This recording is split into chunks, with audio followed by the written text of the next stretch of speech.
Guys તો કેમ છો તમે? બધી મજામાં જશો? અમે મજામાં છે. રવિવાર છે એટલે બ્લોગ આજે બનાવીએ. અને આ છે એ અમારે ખેડૂ નથી, પણ જોકે કે ઓલા છે, આ કુંભાર છે. અને ખેડૂ તો આમ છે જરા દેખાય, આ ખેડૂ છે એ વ્યાસ હતા અને વાવણી છે, ચાલુ છે કામ. એટલું વવાઈ જ ગયું અને એટલું બાકી છે હવે. હાલો ગાઈસ, તો આપણે અત્યારે વાવા આવી ગયા છે.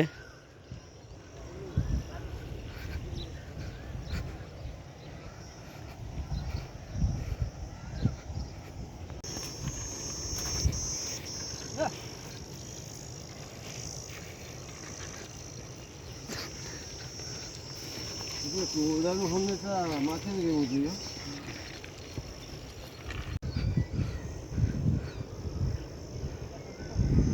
બસ એટલું વવાઈ ગયું આપણે, અને હવે એટલું રહ્યું આપણે વાઈ લઈએ.